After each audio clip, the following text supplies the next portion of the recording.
Good evening, familia. This is Ray Collazo, and you're watching and listening to the Bomba Live Found in Translation simulcast.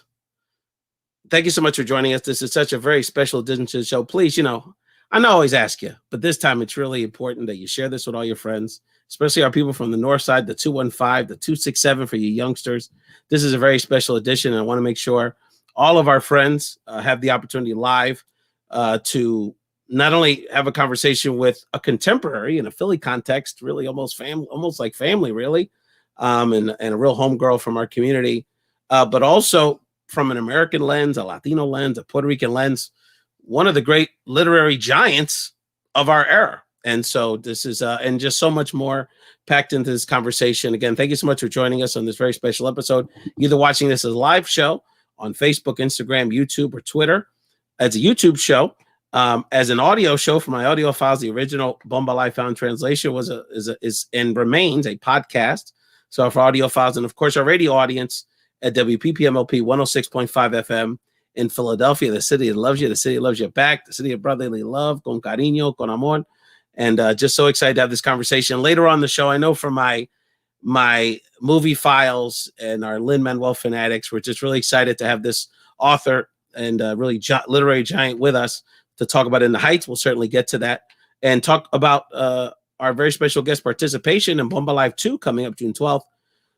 But first, let's just introduce her, a great friend to the show. Quiara Alegria Hudes is the Pulitzer Prize winner for with Water by the Spoonful. She has a new memoir out. Young person have a new memoir out. That's going to be my first question to her. My Broken Language, screenwriter, script writer, of course, now the screenwriter for In the Heights, what's soon to be a seminal movie in the canon of Latino cinema, coming out June 11th. And just a girl from West Philly at the end of the day, Quiara Alegria Hudes. Welcome to Bomba Live. How are you? I'm just a girl from West Philly, and I'm good. I'm happy to be here. Can I tell you that I've stressed for about 10 days now saying your name?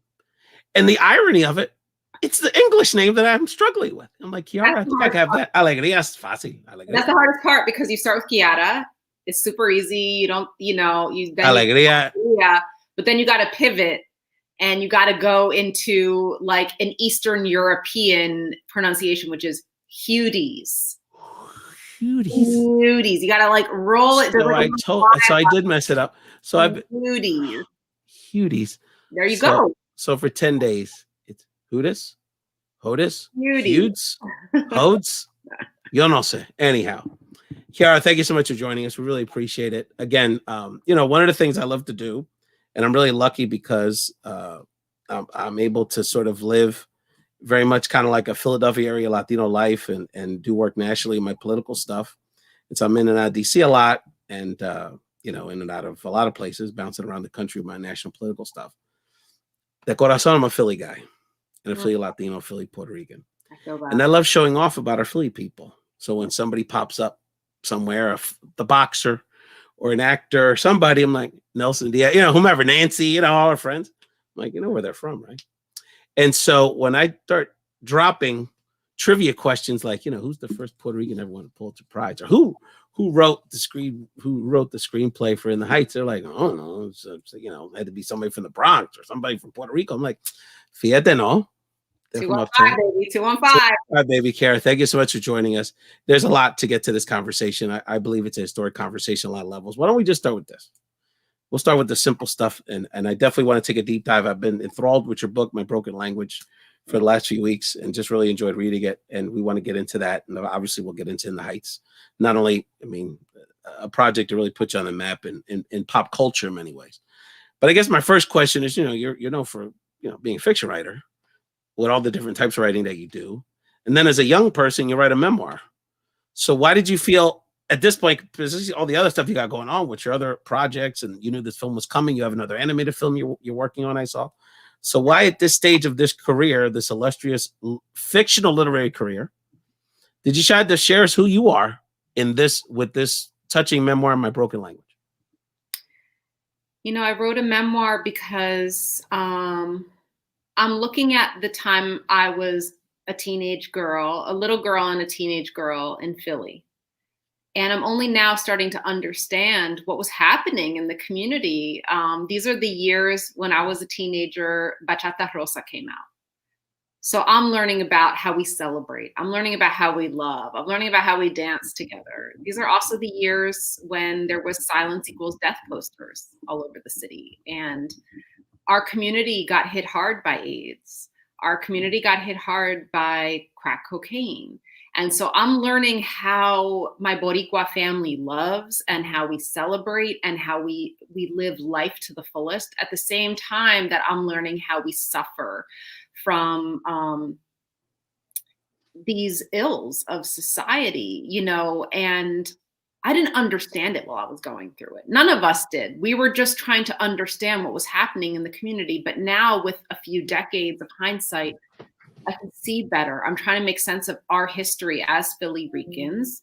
You know, and Philly is so diverse, but it's also one of the most segregated cities in the nation. And because I'm biracial, I'm white, I'm come from brown Boricua women, like I lived that segregation was actually my life. I was in the white community. I was in El Barrio. And I saw the beauty of that because when you're with your people, your culture flourishes and thrives together and it grows together.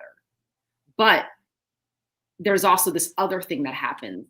Philly is the cradle of this nation. It's where the words were written. We hold these truths to be self-evident. You know, I would walk by those buildings after school. I would walk by Independence Hall after school, you know, but at the same token, there was a lot of invisibility, and that has a cost. That comes with a real cost because for a lot of Philly, those issues were out of sight, out of mind. And our community struggles with different things today, but that still, the cost of residential segregation, that out of sight, out of mind vibe, it takes a toll. It takes a toll on the community. So I wanted to tell a story about everything we survived and how we survived it, the love that's in our community, the resilience, and also the lessons learned that we can pass those on to future generations. Wow, there's a college course in that answer on a lot of levels. And let me just start here. Is that was one of the things that was so relatable for me and us, you and I living very parallel lives in the sense growing up, our families know each other. Much love to your parents and all of our collective families that are watching this, is that was in many ways the dichotomy of the way you and I grew up.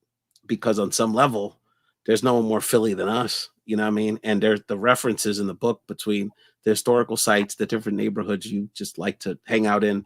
You went to the Seminole High School in the city. You went to, you know, the Monday night parties where the Roots would play, you know, like there's much more Philly than you. But then, and I can certainly relate to this feeling, but at the same time, you do feel like you are part of and I'm not exaggerating by saying this, like almost like an exiled Puerto Rican community in this enclave that we lived in. And so, and then the other layer for you was being biracial, if you consider, you know, however you would couch that, right? Mm-hmm. So like you had entree into you had entree outside the colony, in a sense. But before I go back to the identity stuff, it's interesting because I'm reading the book, I'm thinking, okay, this is like an identity story in a sense, right? Like, okay, she's struggling, she's half white, she's half Puerto Rican, she's struggling with that. And that's part of it. No doubt.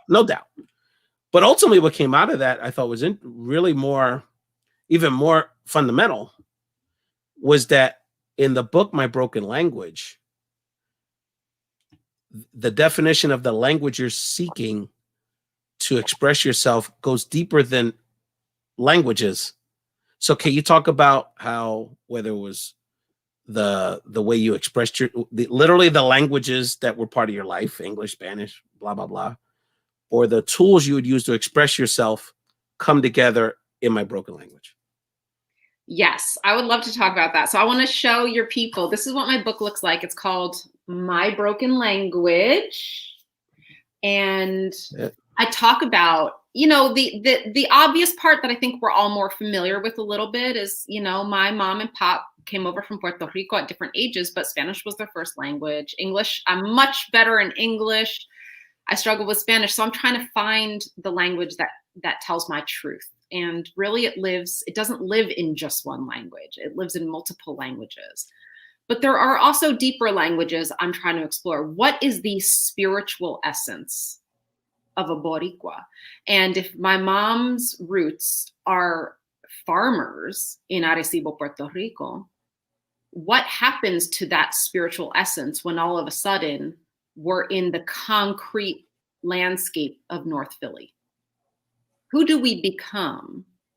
How do we carry the earth with us when the earth ain't around us? Because when mom came over in the 60s, they started out in the Callow Hill area, Mount Vernon, 22nd Street. There was the big mural of the Statue of Liberty, and she had the flag in her crown.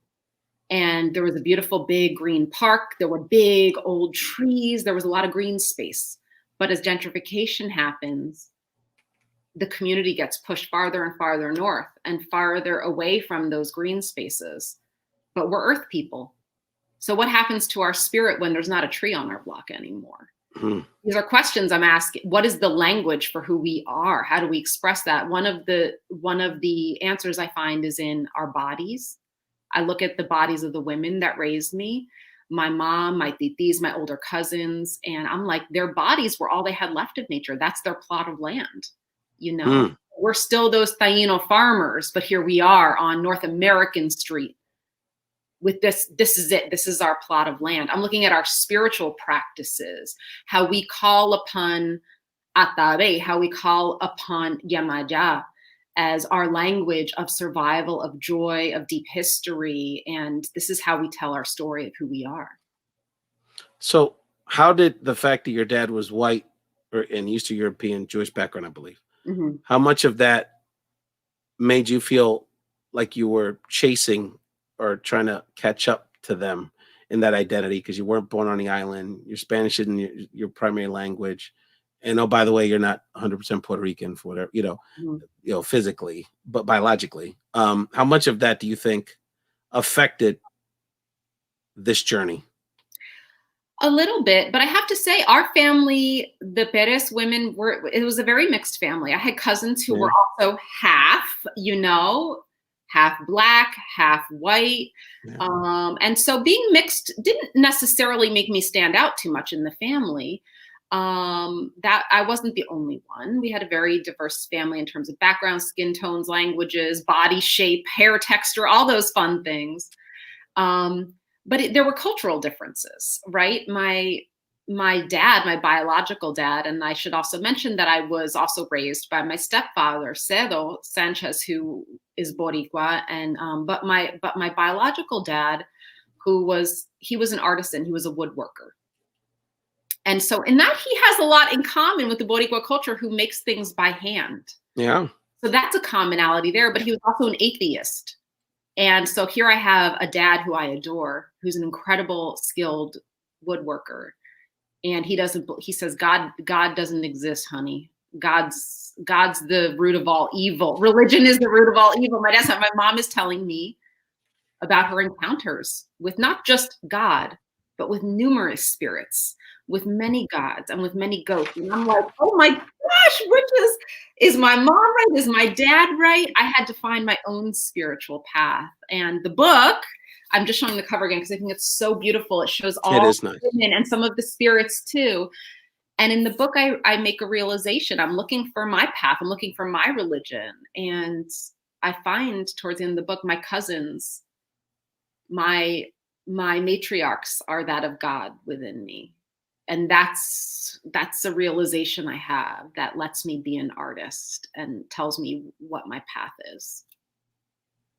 Very profound. I'm just scrolling here, and I just want to read just one quick snippet, if you don't mind, just so people get the sense of the depth of this this opus, My Broken Language, which you got to get anywhere. Just go to Quiara.com. Just buy it straight from her. And I believe there's a quote your mom shared with you. Wow, your mom is quite the literary giant with the quips. Let me tell you, reading this. You're a child of 3 catastrophes. You're born of 3 Holocausts, the native, the African, and the Jewish. You're a descendant of the survivors. It's in your blood, the resilience, the deep memory and experience of survival. Deep. Your mother, Virginia. Where do we begin? That's another Netflix series. How do we? Where do we start with the influence of her on you? Well, in the book, I start when I'm 5 because when I was 5, she decided it was time to sit me down and have a talk with me. Because something had happened to her when she was a 5-year-old girl, which she had a vision in the middle of the night. This was in Arecibo, Puerto Rico, that one of her elderly neighbors had died. And he came to her and he visited her bedside. And he said, Virginia, alert everyone, inform everyone. And she was terrified. She woke up screaming. And her parents came in and said, what happened? What did you see? What did you see? And she said it was Don Genaro. And they were freaked out and they ran to Don Genaro's house and he had already passed. So that was a vision my mom had at 5. So when I turned 5, she looked at me and she said, if anything like that happens, you don't be scared. You just talk to mommy. But I said, Mommy, I've never seen anything like that. I never had dreams like that. She had a really different gift than me. So even at that age, I was aware I'm in the presence of a giant and I experience the world differently. And I wish I could be like her, but I'm not like her, you know? So it was this vibe of like, oh my gosh, she feels life in a different way than I do, which made me sad, but also made me totally in awe of her at the same time. I know Virginia is a very special person, and it's so interesting because you know people, but I mean, and I encourage people, trust me, I don't know you as well as other people, but I know the family pretty well. My broken language is unfiltered. This is not, there's no made up names, there's no made up characters. This is the real deal. And it's so raw and it shows, you know, amongst many things, it shows your mom's resiliency and her brilliance. Like I said, just the wisdom. And there's just so many quotes and moments that are pivotal points in any young woman's life that you experience with her. And you two are really a package deal in so many ways. And it's just that relationship alone is worth checking this out. Well, in your mom's honor and for that generation of Puerto Ricans, we're going to play our first break here. We're going to play a brief clip of Fabiola Mendez. Fabiola Mendez, Quiara, is an amazing young cuatrista, Puerto Rican cuatrista. She's the first cuatrista to ever graduate from the prestigious Berklee College of Music, which obviously you're aware of. So Fabiola is incredible. So we're going to play. She played for us in our special Parranda edition last December. So we're going to play a little music and come back. And I want to talk to you more about my broken language. And really, this is very interesting, which I didn't know. Again, I'm learning about you. How music plays into this, which obviously is a prelude to the In the Heights conversation. We're talking to Quiara Alegria Hudes. Hudes. Hey. I am not getting the gold star today. Hudes, about her incredible, just her incredible career as, again, you know, one of the great literary giants of our generation. It's not an exaggeration. In fact, she's a Philly Puerto Rican. Just puts icing on top of that. We're going to hear a little bit from Fabiola and be right back with Quiara. Holgorio, porque Holgorio está bien encendido.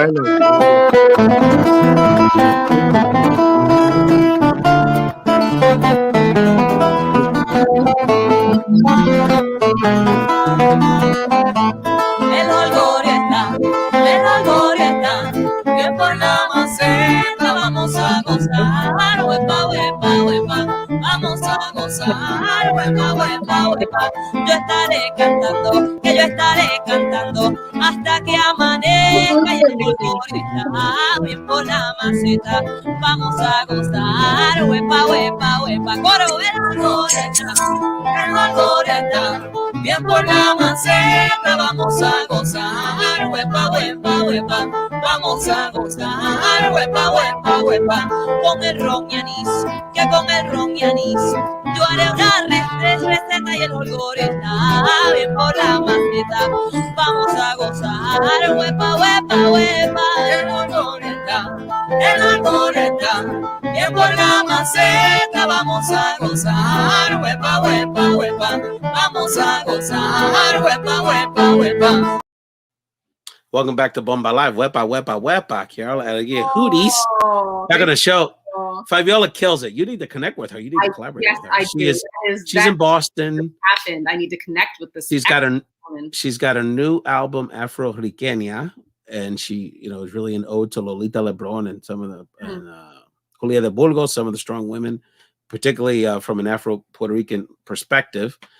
So she really, I think she's doing some groundbreaking stuff because she's incorporating the cuatro and all these different rhythms. So she's fantastic, and we work a lot with her. And we're here, of course, with the legendary, even though still a youngster, Quiara Alegria Hudes.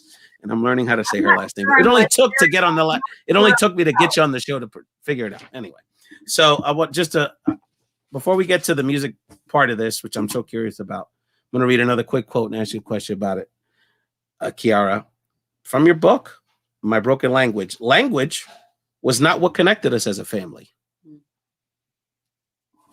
Let's go start from there. You know, the reason language didn't connect us as a family is because different family members were either born on the island or born in Philadelphia and came at different ages. So everyone had a different accent. Everyone had a different level of comfort with Spanish or English. There was a lot of Spanglish. But where you never got lost in translation was through body language. So we danced. You know, we didn't just say bendición and wave from a distance. You know, we got in there. We sniffed each other's necks. We kissed each other's foreheads. We pinched each other's butts. This was a lot of women, and our bodies together made sense. That was a language that was very comfortable, that was very empowering, that was very grounded to us. There is a passage, and we healed each other. My titi Ginny, who worked in Philly for a long time, she helped with the community gardening movement. You know, they found abandoned lots and turned them into places of gardening. There is a passage where my mother, who also was a natural healer, she's giving Abuela a massage, and she says, "¿Qué es esto?" She sees a little scratch on Abuela's belly, and Abuela's like, pues, la operación. And that's how my mom heard of for the first time the history of forced and coerced sterilization on the island, and that Abuela had that coerced sterilization. They said this is temporary birth control. She was never able to have kids again. You know, so it's through this body language that we actually uncovered real truths about who we were and the history we carried in flesh and in spirit. And we'll talk in a moment later about In the Heights and kind of how you're again trying to bring so many, in that case, kind of merging the traditions of New York City with the Latino community uptown. And again, we're talking to Quiara Alegria Hudes on Bomba Live. Definitely a bucket list moment. Let me read another quote. And again, you know, I'm learning about you as many others are. This is sort of, you obviously are well renowned in the literature world, but you know, when you write a movie that's really anticipated the way this is, you're getting in this book, you're getting a lot of great publicity. Much respect to Alicia Menendez. Had you on the show. I know she was geeking out on you, and she's also a great friend, and I've had the chance to be on her show once or twice.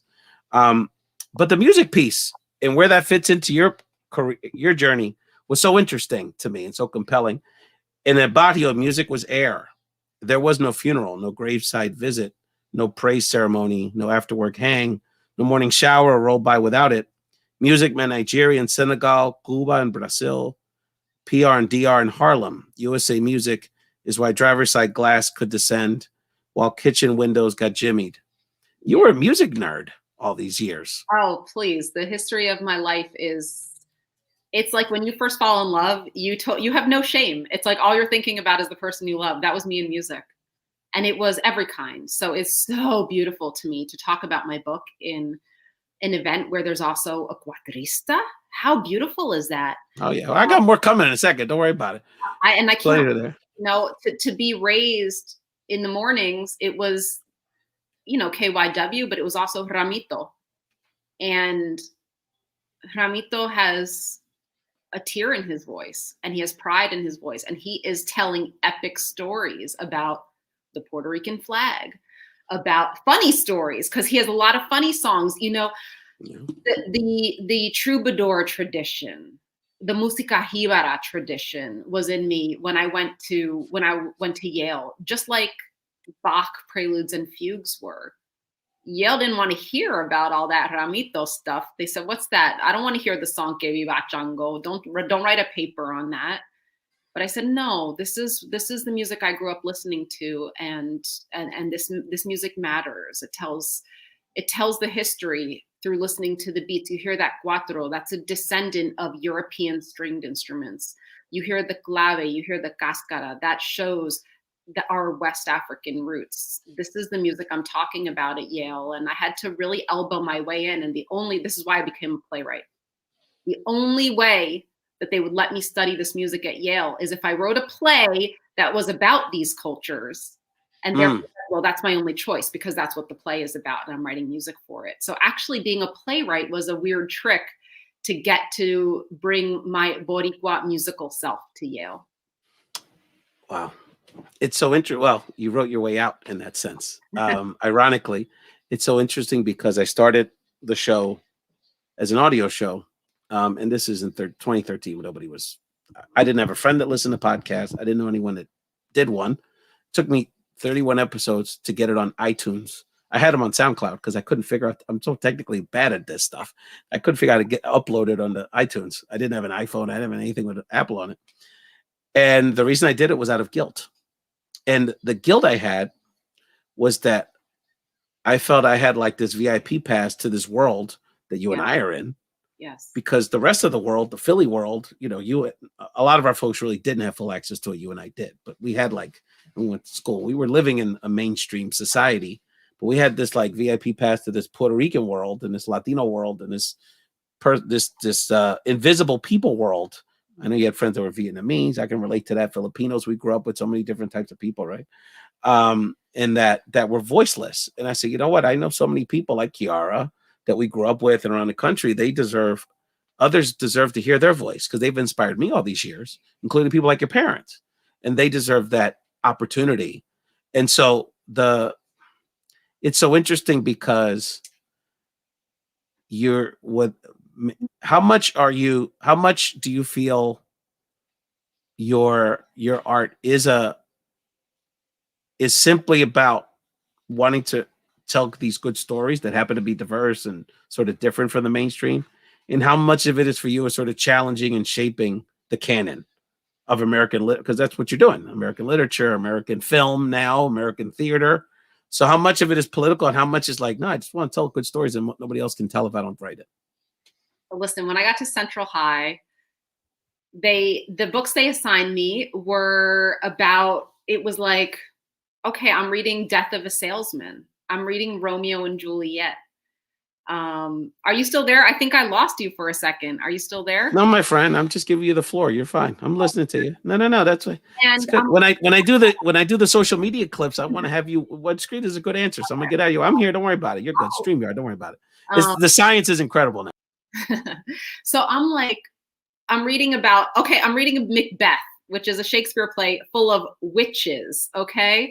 And I'm like, first of all, I know some brujas and they're badass and they got a lot to teach and they're cool and they ain't like these witches that Shakespeare has. So I knew, I was like, we're invisible, yes, to some people, but to ourselves, we're very visible. And the stories are beautiful and they're awesome. And I was like, I got to tell these stories, man, because we belong up there next to Shakespeare. We belong up there next to Richard Wright, next to Ralph Ellison. I loved American literature. And I said, we are on that shelf too. I used to sit on Abuela's steps on North American Street. And I used to watch the action. I used to say, this is the best book I've never read. So I would just watch. I didn't think I was going to write it one day, but I did because I saw, the first book in English I read by a Boricua writer was When I Was Puerto Rican by Esmeralda Santiago. I said, damn, if she could do this, I can too. And hers was a Nuyorican experience. And I said, well, I got a Philly perspective. It's a little different. So I said, I have to throw our story into the ring. We earned a spot on that library shelf. And even though we're Americans, we are part of this nation, we also have a distinctive history and a distinctive culture. It's so incredible because on some level, this book, My Broken Language, is so universally relatable because it's so American. I mean, Philadelphia, you can't get any more American than that. And again, the references, I'm just so impressed by your courage for it to be so authentic. And the Porky's Point references, and you're no, I grew up a little across the Porky Point, like two. I mean, literally, too many ideas growing up. Literally, it's been a Dominican hair salon for 20 years, but in the old days, I was there, and the obviously tons of personal stuff about you growing up and your family and your mom's spiritual journey, your family's spiritual journey, your spiritual journey. And it's just so quintessential, but all of it is who we are. And I think that's always kind of the thing that's hard for people to understand, even well-intentioned people. I just remember going to Roman Catholic, and that was kind of the first time I got out the hood. I grew up in Hunting Park, and it was pretty segregated, similar to the way you grew up. And then I think, there was the last white kid that couldn't get out the neighborhood was in our class, and a couple black folks and a few Filipinos, and the Chinese person whose family owned the store. That was the neighborhood. And then when I went to high school, in the mainstream world of Philadelphia, they just couldn't I mean, as ridiculous as that sounds, like, how do you speak so well? And then how do you speak so well? And then why do you care about, okay, so if you can move in our space, why do you care about this culture that you're from and this other language and celebrating things that we don't even find worthy of acknowledging, like our community? Yeah. So it has been the art, even just living, is a statement the way we are. And not everyone chooses to be that way. And that's kind of one of my messages. And I think one of the reasons I'm so proud to have you here is that I want our folks to understand, if they don't, hopefully they do by watching this, but I think they gravitate to this kind of content because there's nothing wrong with that. All of it. You could be as Philly as we are, and as proud of our local roots as you are. But that doesn't take away from being proud in who we are as is. So if we want to speak Spanglish, if we want to listen to Spanish music, that doesn't take away from the fact that, you could also be a, Yale graduate and an accomplished author and successful and just be yourself. And that's one of the things I really admire about you, because obviously you didn't have to do it this way, and you chose to do it this way to tell deeper truths that are not normally part of the canon that you're involved in. So just really thank you. I had to leave home to discover that a little bit. There's a part in the book where my writing teacher in Providence, Rhode Island, I'm in my 20s, and she says to me, your Spanish is broken, so write your broken Spanish. I was like, lady, I can't do that. I'm ashamed of that. The world does not need to see my broken Spanish. She said, oh, yes, they do. And it was the first time someone gave me permission to claim my brokenness, to claim my incompleteness, and to make music out of that. And then when I looked at it, I thought about my mom's broken English. And I thought, well, damn, my mom's broken English was gorgeous. And so was my cousins, and so was my aunts. And they did really good things with that broken English. If I respect them for what they've done, why can't I make music out of my broken Spanish? And this writing teacher, she said to me, just look at Shakespeare, sweetie. I'm not telling you anything new. She said Shakespeare made up words. He made up over 1,000 new words in the English language by breaking it. And I said, I can do that. I know how to do that. So it took me leaving home to find the permission to actually be proud of those things and make them what my art would be. The three biggest subjects that get the strongest response, and they all come together in this conversation, Quiara. Three big subjects get the strongest response on my show is this identity question you just talked about. Oh, I don't speak Spanish. Am I Latino? Mm-hmm. I wasn't raised in Latin America. Am I Latino? How do I manage being who I am in this other bigger world? The having one foot in the hood, one foot out struggles. Mm-hmm. And it's such a central part of your book. My Broken Language occurs. We get it right now. It's on her website, Quiara.com. It's just, for lack of a better term, the things women are told not to talk about. Oh, no. That's a whole other, and then, so you're really hitting on things that are so seminal to the conversations that we want to have. And that's why it's so important to have shows like Bomba Live. We're here with a great friend and someone that we have so much admiration for and has done just an incredible job raising the voices of our community, Quiara Alegria Hudes. And we're going to hear Quiara from someone that's going to be a big part of Bomba Live 2. And when we come back, we're actually going to talk a little bit about your role on the show on June 12th, and then get into, of course, the conversation about In the Heights. And again, everyone needs to buy My Broken Language as soon as possible. Just go to Quiara.com or anywhere you buy books.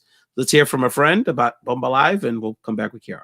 We are going to have amazing contributors to the community. We're going to have such amazing talent. And I'm putting it out here now live. I'm calling all of you, all my friends. We're going to do this. So look into my eyes and just say yes. So all of you are watching it. We're going to have some amazing talent. I think she turned down the gauntlet to a couple other listeners. I did. I came. I'm like, listen, right there. I like I'm that. I'm talking to you. Yes, my friends. You all know who you are, my freestyle friends, all my salsa friends. We're going to do this. This is going to be a great collaboration. And I'm excited. I'm excited to actually be able to meet these community leaders and these impactful people that, because so here's the truth, okay? This is the opposite end of the spectrum for me. I hang out with freestyle artists and other artists and entertainers. That's my life. What really brings me passion on the other side of me is meeting all these, amazing community leaders and people who make an impact. And these superheroes is what I call them. That's who I fangirl on. So you were sort of at the end of the freestyle generation. You were like a little young, but you were right at the end of it. But obviously, it's great to see Betty D, the legendary lead singer of Sweet Sensation, not only be part of the crew, but she'll be the primetime host of the Bomba Live Awards. And we're really happy. We're really, it's incredible. It's kind of surreal. K7 is going to be part of the show. Brenda K. Starr. It's going to be really cool. And so as part of that program, we're honoring people that have provided great contributions to our community. I'm really proud that on June 12th, we're going to be honoring Quiara. Quiara has been named the Bomba Live Award recipient for Puerto Rican excellence in the arts, which as just such a prolific artist, beyond just a writer and artiste, an advocate for our community, so well deserved, not just because she's from North Philly, but just because of all the wonderful things she's accomplished. And I think it's very appropriate that you receive this honor this year, Quiara, because you have, I think, two pieces of art that are going to be really historic, and for two very different reasons. Of course, the Heights musical film adaptation we're going to talk about in a second, and this memoir, which really speaks to so many of the truths that we need to elevate in our community. So congratulations, Quiara, for receiving the Bomba for Puerto Rican excellence in the arts, and anything you want to share with our Bomba Live community. Oh, I'm so honored. I really am. It's one thing to be recognized, and we don't become artists to be recognized.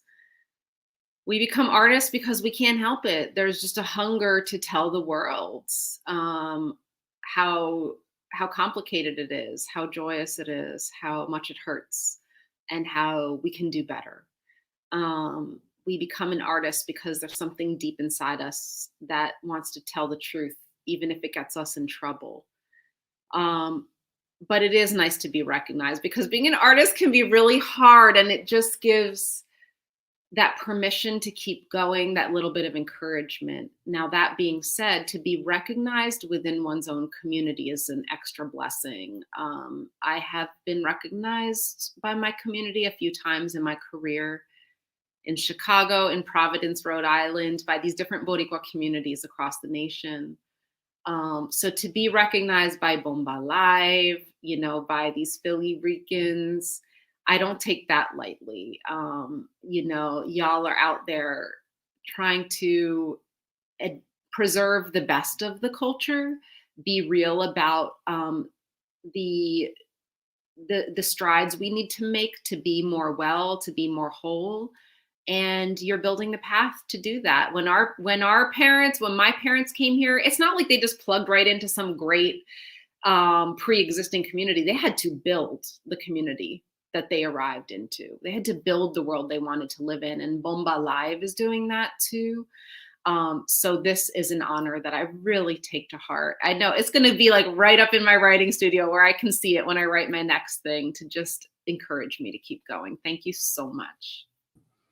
Well, so well deserved. And Christine Nieves, a great friend, is giving you a shout out. I know you assisted her with a immigration related conversation with Esperanza earlier today. And, obviously so well deserved. I mean, it's this is the least we can do. It's so interesting because, it's something we've talked about, and this is kind of like inside Puerto Rican stuff. But over the years, I remember when Celia Cruz was sort of at her apex, rightfully so, toward the end of her life, sort of in pop Latino culture, and how the Cuban Americans really were a catapult to that, the Estefans and sort of the Miami leadership.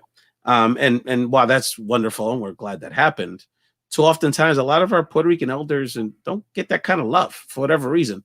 And so, it's incumbent of ourselves to do that. And obviously, you're far from an elder, Quiara, but I thought it was important. We thought it was important when last year's Puerto Rican Parade was canceled and all of our cultural celebrations got canceled in Chicago and Puerto Rico and Philly and Orlando. So gotta do something. So we put it together, and Bomba Live 2, which you're gonna be a part of on June 12th, with Accepting Your Board, is moving that along to say, look at all the talent we have in our community. And again, it's an extension of what I've always wanted to do, which is let people know, hey, we can do it ourselves. And there's a lot we can do if we just work together and take a step back and realize all the incredible talent we have in our community. So well deserved.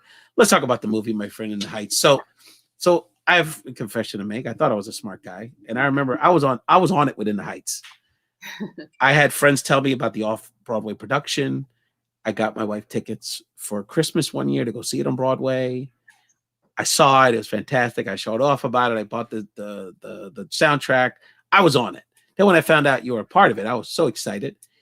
But I must admit, I didn't know what writing the book meant as part of like writing a musical. Listen, it's like if they called vanilla chocolate. It is the most confusing term. So I was like, so is that the part where they're not singing? So I guess my question is, so as a writer, even though as it turns out I get to know you more, music is a big part of your background. I guess let's start there. So when In the Heights, the musical, talk about that journey between not only you and Lynn's skill sets, which obviously you have a musical skill set as well, but obviously with your literature skill set, and then your two different Puerto Rican Latino experiences. So talk about that piece, which was the birth of In the Heights. Yeah, I'm so glad you asked about like me writing the book of In the Heights. It is so confusing, right? Because this is a book, right? Yeah. So everyone thinks I wrote a book called In the Heights that's like a fictional story or something, and then Lynn took it and made a musical. It's just a really confusing term. Basically, Lynn wrote the music and lyrics, and I'm the playwright. So I wrote the scene. I was close. Okay. But it's confusing because it's not saying like I wrote the play of In the Heights, it's saying I wrote the book. It's super confusing for a very simple thing, which is I'm the playwright of In the Heights. Lynn and I collaborated together. I came up with the story and the characters with him together. And, we were in a room for years on years writing draft after draft. It was really cool when I moved to New York.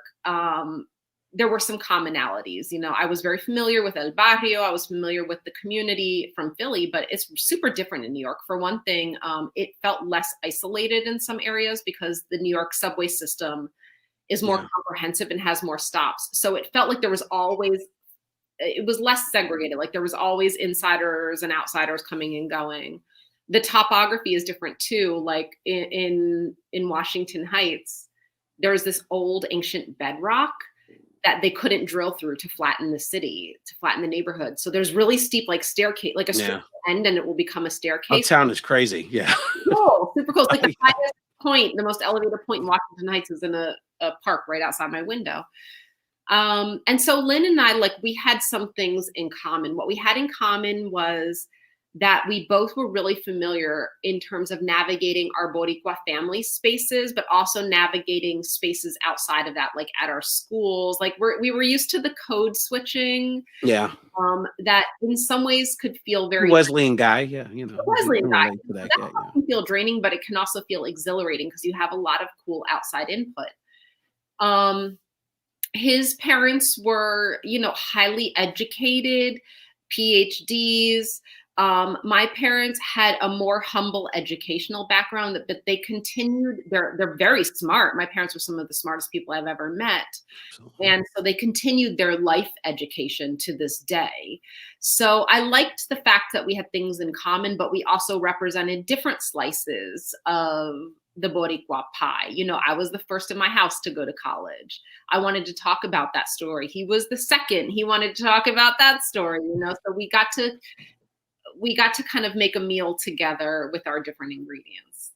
That's so wonderful. And one of the things you've inspired us, Quiara, because at Bomba Live 2, I teased it earlier, but I want to remind people, not only is Bomba Live 2 happening on June 12th, So don't miss it. We're going to have an all-day celebration, but we wanted to create not just panels and musical performances, celebrity interviews, awareness. The in case I didn't mention it to you, but the charities that we're raising money for that day go to Puerto Rican organizations that are serving Puerto Rican women dealing with domestic violence issues in Philadelphia and in Puerto Rico, and that's obviously is a major crisis issue that we're talking about on our weekly programs. But we wanted to do a novella too. We wanted to, so we actually have put together a writer. Shout out to Ivelisse Rodriguez. I don't know if you know Ivelisse, but she's also a celebrated Puerto Rican author. She wrote Love War Stories last year. She's a big fan of yours and runs in a lot of similar circles. So she's written it for us. Rina Valentin, who has a question for you we're going to get to in a second, is the director. And a series of Puerto Ricans on TikTok and YouTube stars are the actors. So we're taking it to them. So I just want to let people know. Hold on here.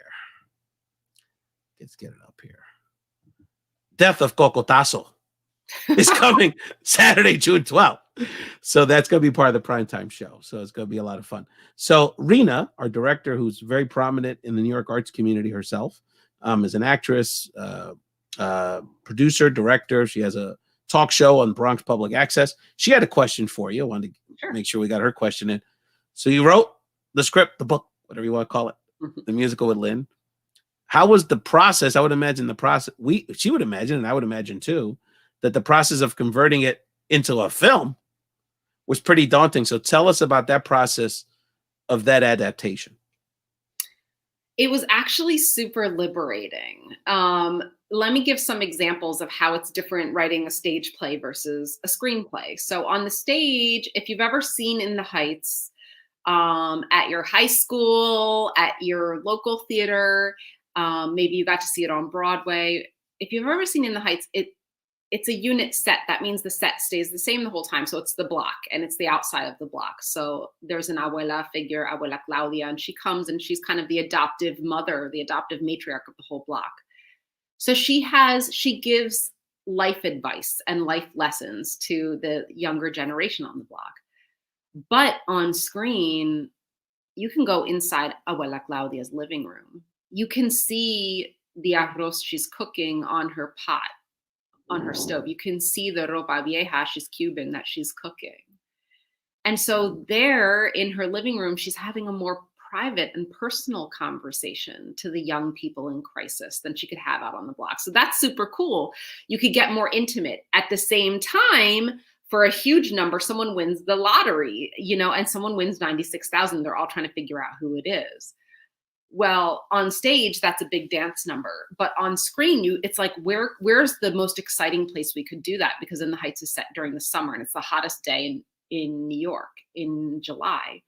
So we set it in Highbridge Pool, which is a huge community public pool in Washington Heights. So there's hundreds of dancers from Washington Heights who are doing hip hop, synchronized swimming, underwater, over water.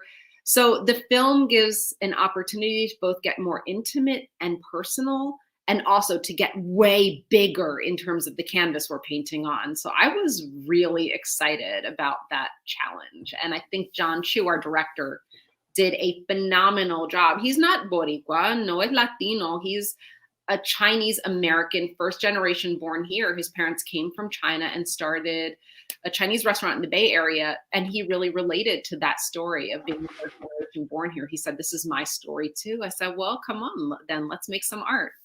One of the things that came out of when we had an episode dedicated to it, and we did some other content on other platforms, was during it's still not over, but this rash of anti-Asian hate that's happened around the country. And we had conversations on the show with Asian American leaders, and one of the things that came out of those conversations was a beautiful conversation around, somos como primos, especially our Filipino brothers and sisters culturally are really, really similar. But just across the board, the sense of family, the immigrant story, kind of like the colonized story, if you will, kind of living in these enclaves. So, I could see where it's, without seeing the movie yet, I'm sure that collaboration went off really well. And he's beyond anything. It's just such a highly regarded director anyway. What else would you like to share about In the Heights? I mean, obviously, I'm really excited for the cast members, Anthony Ramos, Leslie Grace, bachatera and singer. Jimmy Smits is like, you know, another legend. That's a part of working with him is a whole other conversation. I would imagine Daphne Rubin Vega will actually appear on Bomba Life too. Yeah, once she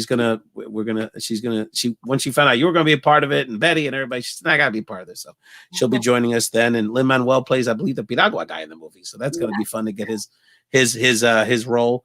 But what else do you want people to know about In the Heights? I mean, like I said, it's I think in the Latino community there's a lot of anticipation, but at the same time, it is gonna, for most of us, unfortunately, because it was on Broadway, the visual is gonna be a new experience. So what else do you want people to know about the movie?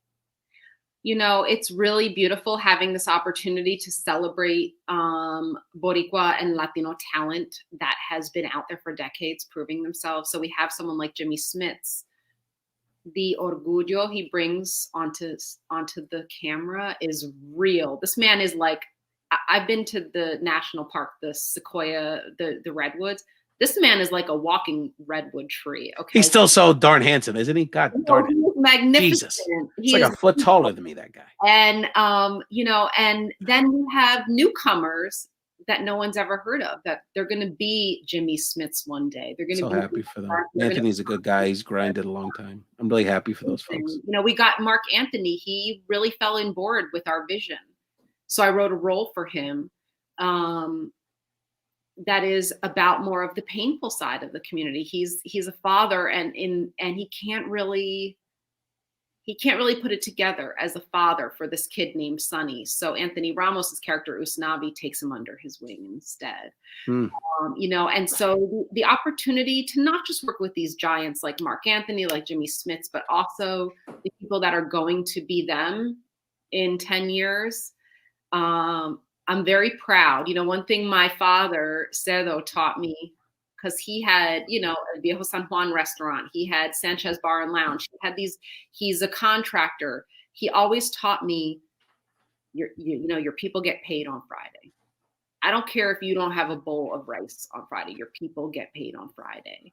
That's right. And I didn't become a businesswoman in the same way, but actually, like, being a playwright and being a screenwriter, I'm making jobs too. And I want to be proud of those jobs I'm making. And I'm like, okay, well, these people getting paid on Friday because we're telling a story about who we are. And what we're doing is we're saying the Boricua experience, not just Boricua, it's Latino. Washington Heights is a very Dominican neighborhood too. There's Dominican stories, there's Cuban stories. We're saying the Latino experience is a big Hollywood. This is not an art house movie. It's not some special genre movie. This is a big Hollywood blockbuster movie, and we earned it, and we're here, and we merit that kind of amplification.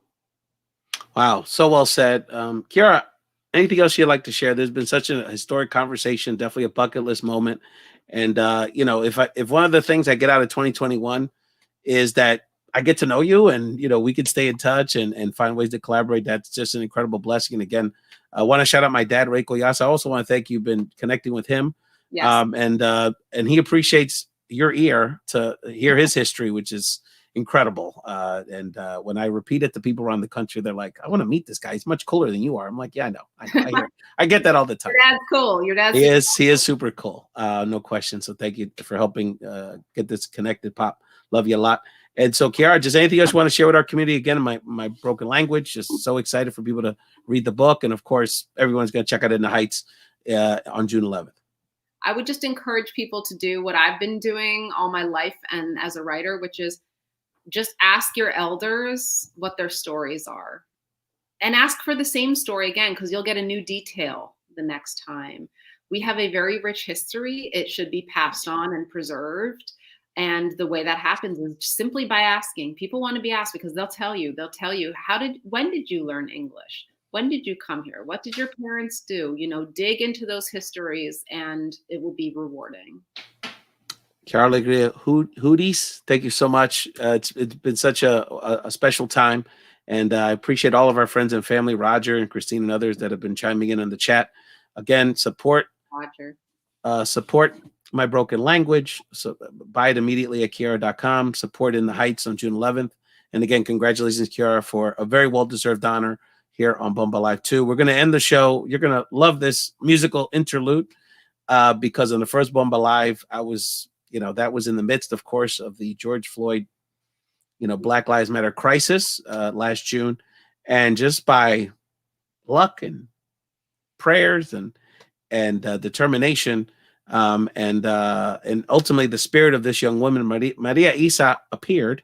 Maria Isa is a Minnesota Rican, who is a musical artist, podcaster, actress, just an incredible life force. She performed a bomba that she wrote in George Floyd's honor. So I want to play that for you as we end the show. Quiara, thank you so much for joining the show again. We're all going to check out your book, your movie. So just keep chugging away, my friend. I know you got an animated movie coming out. And, thank you so much. That's right. My Broken Language, beautiful cover. And thank you so much, and support Quiara and all of her projects, and and support Bomba Live. Here, let's take it out with Maria Isa. And again, Quiara, mucho gusto. Thank you. I know you're on red carpets every night here, so we appreciate the time, and congratulations again on everything you've done for our community. It's a great conversation. Thank you. Fuego, que fuego. Si no corre la gente se va a quemar. Si no corre la gente se va a quemar. Fuego, fuego, Minnesota. Fuego, fuego, Minneapolis. Fuego, fuego para Jorge. Fuego, fuego para los nombres que han matado la policía. Que se largan ya, que yo no quiero sufrir. Mi gente negra no quieren más, no quieren no sufrir. Que todos tenemos que vivir con unidad y no van a sufrir. Ay, como duele.